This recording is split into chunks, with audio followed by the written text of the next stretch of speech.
welcome back to the conclusive Season 3 end of Sports Talk. I'm Rocco Law, and he's Casey Farr. 3 seasons have passed by, and it's almost time for me and Casey to run it back one last time. But we got a ways to go before that happens, so let's get into today's episode. Today, we get down to some pressing questions from this year's Pirates athletic teams. Plus, girls varsity basketball head coach Jim Mulvey drops by for a special The View. Well, it's like they say, it ain't over until it's over. And with that being said, you know the deal, Rocco. It's time for The View. After the first time ever, an athlete won't be joining us, and instead a legendary coach with a track record as great as anything that is out there. Rocco and head coach Jim Mulvey on this week's The View. Let's check it out.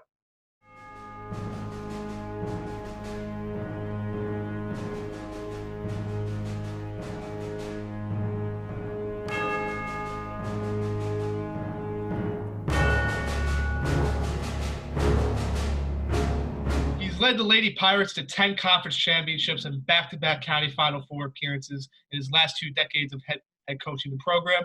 Varsity girls basketball head coach Jim Mulvey joins the show. Great to have you on, Coach. Thanks, Rocco. So, you are actually the first non-athlete guest on the show. I mean, I guess we just went, for the finale for a big bang. You've had quite the tenure. I appreciate that. It's an honor to coach at Mepham. Super support from everybody out there, from the faculty and staff to all the students. We've had a really good run. And next season will be your 18th year as head coach, and you've had quite the remarkable resume. 10 conference championships, as we've said, back-to-back County Final Four appearances. I mean, I think everyone and every coach in the county wants to know, what is the method to the madness? When we first started, we just got a group of girls. You only need 5 on a court at one time, unlike, maybe baseball or football. And so, you get a group of girls that bought in back in the day, and it took a while. We won, I think, 1 game or 2 games my first couple of years. And then we got a group that really was invested in what we were doing. And, I had great JV program in the middle school, and it just started feeding, and kids bought in, and we started the little kids camp, and, you build it up like other teams that have done programs at Mepham also. And, fast forwarding a little bit to this past season, reigning Conference A1 Player of the Year, Julia Rawlinson, she's healthy and ready to go. Lori Della Croce, your last year's starting point guard before she went down with a gruesome injury, is almost back at 100%. To help you guys compete for, another conference crown. And then, however, you guys were, you guys won 1 game in your first 5 games. Right. What was the moment when the team realized that, it's time to, turn the switch on and, or else the race can get out of hand? I think we developed over the holiday break in December at some point. We held East Meadow, a AA school playoff team, to 21 points, I think it was. And you could just see that, wow, we could hang with a AA school and to hold, we're going to win with defense this team this year. We didn't have a potent offense. We didn't have a player average over 9. But we did it the right way on defense, rebounding, and kind of shared the ball this year, and everybody kind of chipped in. So I think that's when we developed somewhat over that holiday Christmas break. I think that was the time, and that is often the time when you're together with your team, no one else is in the building, and you got to bond and do things. I think that's when it developed. And that break, like you said, must have did something for the team morale, because you guys went on some winning streaks, but it becomes a very tight 3-way race for the crown. Heading to the final stretch, would you say that the last Garden City game of the season, really defined this year's team? I mean, you're down all game, never had a lead, and then, here comes Julia Mayer, pushing on our last legs, finds Haley Guerrero under the basket, for the game winner. Do you think that was a defining? Yeah, that was huge. Not, playing uphill that whole game, and I know you were there, but it was battle, and, I looked up, and it's like a 10-point deficit. They're a tough team, a super athletic, good team. And we just chipped away. And that's what we kept saying. And I think we took our first lead on Guerrero's layup. And had some great defensive stops, physical game. We had those with triple overtime. I think it was MacArthur. double overtime games. We had a long stretch there, but that I do agree that game defined us. Now, you guys, like you said, you guys got a better seeding this year, but you guys succumbed to Southside in a home contest. Going back to, all the teams you've been able to coach over the years, how is it consistently year in and year out that, it's always, here are the Lady Pirates in the mix every game, even under the circumstances during these past few years? Yeah, like I said, it's definitely a program. It's just not one team, and it's here what our values are for our team. The kids buy into it. They have, and if they don't, we make adjustments, next man up. Like I said, we battled injuries when Lori went down. We had Ariana McLean transferred. You just find different pieces over time, and the kids are prepared. We scrimmage some hard teams. We play the preseason games, the non-conference games against tough opponents. We don't shy away, and I just think it prepares us. But you're right. We did have the 10 seed the year before, and then 8 seed this year, and just, I guess, consistency. That's what we're really proud of from the coaching staff, players. Like I said, middle school, we start them young, and they know what to expect. So, that's how we've kind of done this. And, looking forward into the future a little bit, to next season, I mean, what are your expectations? I mean, you're losing some senior key pieces. You're losing an all-county guard with Lori Della Croce.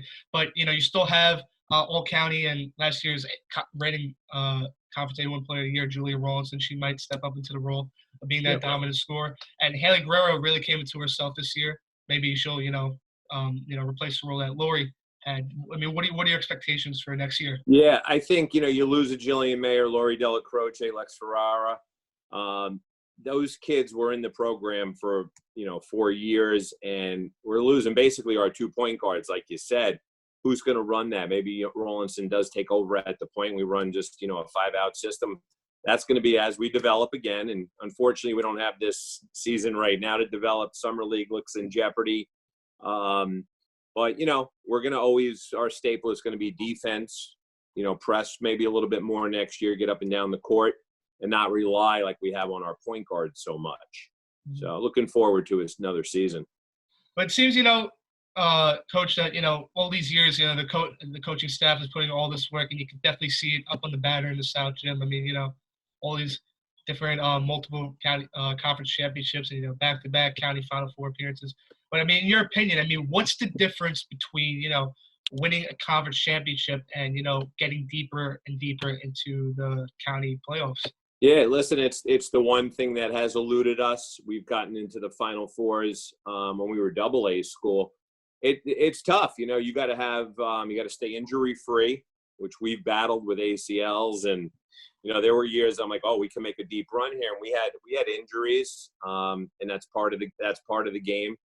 So a lot of things have to align, and they just haven't for us for a county championship. We'll get back there, but things have to align and just never stop working, and that's the one thing that we want as a county. Sure. Mm-hmm. And what's the plan for you? Do we see another decade for Coach Mulvey and the Lady Pirates? I hope so. Every year I talk to my, Coach Wills and Coach Hintersheets, and we say, "Is this it? Are we done, or what are we doing?" And we right now we want to come back and do it again. And as long as you have really hardworking kids, you always want to do this. Mm-hmm. And you miss it so much, everything everybody's been through with this and not seeing the kids in the spring season.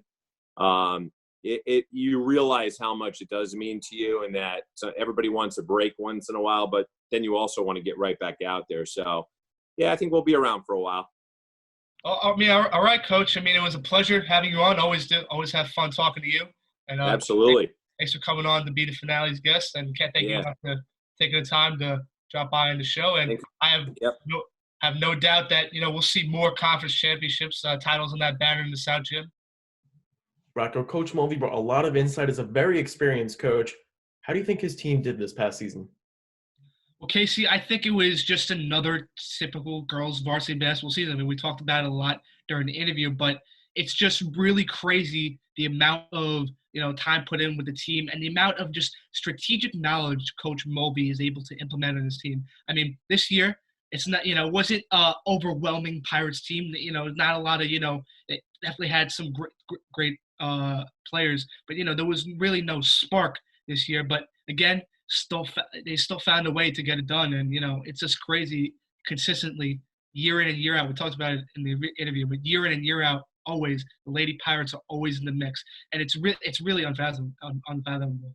Yeah, he's been a great coach for this program. I don't know if it's 17 or 18 seasons. Don't quote me on it. That he's been a Mepham coach in the girls Pirates team, and they've been doing great each year, always finding new pieces to replace the graduating seniors, and the line just keeps on continuing. The manufacturing of the good players that he does under his system, and the whole basketball program as a whole. So, Rocco, what team do you think this past school year performed to the best of their ability? Doesn't have to be basketball. It can be if you want. But which team was the best in your opinion? Casey, no doubt in my mind, boys varsity basketball played the best to me. They were exciting to watch all season long. Richie Vaccaro, Makai Beckett, Greg Pohl, Jack Fontanetta, and them boys balling out all season long. Now, granted, there were some hiccups, no denying that. Long Beach, they could have split with them instead of losing both. They couldn't contain Max Schmiel on the road against a reeling MacArthur team, which he dropped 39 on the Pirates, all on three-pointers, practically shot the lights out the building. The guy could not miss that game. For what the team had, this Pirate team this year was probably the best the school has seen in 51 years, Casey. 51 years. They went 9-5 in conference play. Very big improvement from last year's season. You have to love that road win in the second round of the playoffs against Valley Stream South. Beckett and Vaccaro were as clutch as ever. And Beckett hitting that go-ahead free throw, man, I got the chills. I really did. It was so clutch. But after that, and unfortunately, it brings me to this. On the road, Nassau quarterfinals at Southside. Now, give me 1 second. I have to. I need a little sip of that. Get that drink. Continue himself. This is going to be really intense right now. I'm going to let you know. But here we go. They eventually end up winning by 5, the Cyclones. But this has to be said. The Pirates got robbed. I ain't afraid to say it. What was that call on Greg Pohl with 20 seconds left? I'm sorry. The better team did not win that day in Rockville Center. Granted, the missed free throw was huge. No denying that. But I'm sorry, Mr. Official. You had plenty of other chances in that game to call a real foul. But you're going to call that foul when he's in midair, stealing the ball, which could have been the game-ending result, get pulled to the free throw line, win, go to the semis at Farmingdale? That was horrible. And I've got news for all those Southside fans. I got news. You let an 11 seed come into your building, push you to the brink of elimination, and you still call that a win? Jake Murphy and McGowan balled out. I'm not denying that. But let's get real. The better team did not win that day, and it has to be said. Much props to Coach Fallon getting to the quarters. The Pirates should be proud how far they came, but they should have been in the semis, and it's not even a question. Well, Rocco, got a few things to say about that. First off, I can't promise that the referees or the Southsiders are going to be watching this. Just for your little rant there. I hope they are watching. No promises, but yeah, the basketball team obviously had a great season, like you mentioned, 9-5. We've talked in the past about how this team couldn't get over that hump in years past, and how Fallon had, I wouldn't say had a drought, but he just wasn't able to get his players over a certain hump, and they probably got, like you said, one of the best teams in a while this season, and next year might look relatively similar, considering even though there might not be next season due to coronavirus, but that team was still a very good team this year. Few seniors at the top, and then you had guys like Makai Beckett and Richie Vaccaro leading from underneath. So this team is going to be looking good in the future. I'm not saying this was necessarily the best team this season, in my opinion, but I'm saying it's quite up there. They got robbed. They got robbed. They got robbed. They can get robbed all they want, but it doesn't mean I'm going to call them the best team. Go ahead, then. Go ahead. An extra bucket. All right. I'll say I'm not going against any team whatsoever, but personally, I feel like the girls' soccer team had the best season this year, almost getting one game away actually won half away. They went 0-0 in a halftime of the county champs to getting their first ever county championship. They ended up losing to MacArthur 3-0, but they fought a very good game. Went to halftime, tied at 0, but just let it fall in the second half. Their star duo has two top 100 players, Luciana Sedicate and Brianna Sayak, both of them being highly good players and neither of them graduating. So they're going to be back next season, just able to improve on what they were able to do this season. And they have a lot of young players like that as well. You can go on with Julie Rawlinson, Rachel Iser, other people on that team. And unfortunately, like we've talked in the past, Sedicate unfortunately was locked down by defenders in the postseason, but that gave way for others like Sayak and Rawlinson to do their thing and just take the Pirates and propel them into conference championship final. Then 9-5, no, that was basketball. I'm sorry, 9-6-3 overall for the Lady Pirates this season. In a very tough conference, they went 7-4-2 in the AB1. So obviously, you have to give them a lot of respect, beating teams like Garden City and others that maybe they wouldn't have always beaten. But I got to say, this team, just all the buzz was around them. They probably had one of the best teams, and they have returning players instead of Sedicate, Sayak, Rawlinson, Stork, and a bunch of others coming back to even improve on this. Well, Casey, you know what? I'm going to respect this. I thought you were going to go with another team. And I was about to leave the call. I thought you were going to go with another team. I respect it. I like girls soccer. They had a great season. Those wins against Long Beach, Manhasset, against North Shore, 40-degree weather. Julia Rawlinson on her last legs in the second overtime, pushing, scoring that goal. 40-degree weather. I respect it. She had ice in her veins. And I didn't even bring up when Brianna Sayak, with 8 minutes left, put them ahead in the playoffs. I didn't even mention that. Like, you went off about how the basketball team was down at Southside. I could have brought that up too. I'm just saying.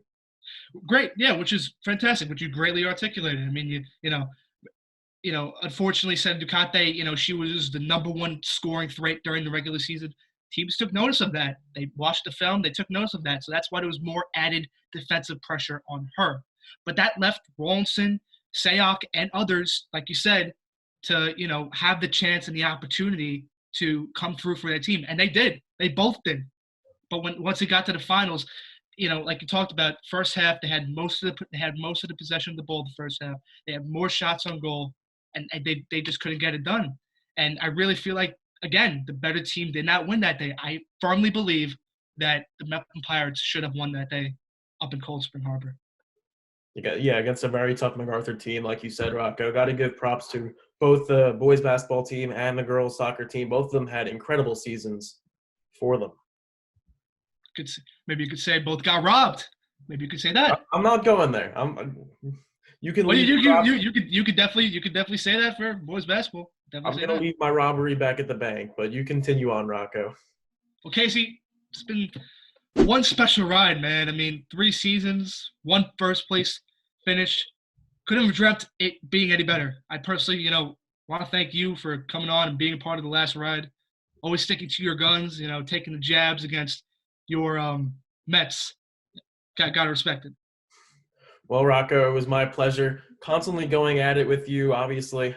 Mets, Yankees, I'm just going to let the viewers know which side I'm on. But in all seriousness, I know what the show is about and I was always a big fan of the vision. Glad to be a part of it all through this year. Sorry I wasn't able to be on it for the first 2 seasons of it. Unfortunately, we were not able to make a run to defend the Bash title this year. But batting .500, going 1 for 2 is still winning people the MVP. That Bash title. No doubt the show will be able to take it again in the future. And Casey, brother, man, I'd give you a high five. I'd give you I'd give you everything, man, if we weren't in quarantine right now. But social distancing. Fortunately, we're on the screen, so I can't really extend the gratitude. But man, it's been one fun ride. One fun ride. And I really can't believe this. I can't. I mean, starting a couple of years ago, I would never thought this would have turned to this day. And I can't believe I'm saying this, but for the final time, I'm saying this. I'm Rocco Law. He's Casey Farr. For the final time, thank you for watching. And we'll see you next time when we're always talking sports.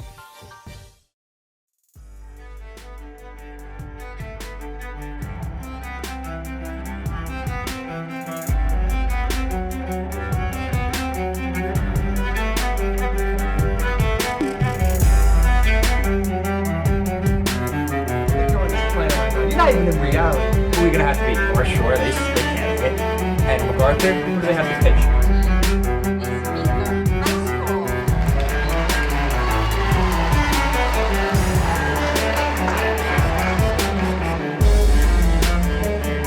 Welcoming new host Casey Farr to the show.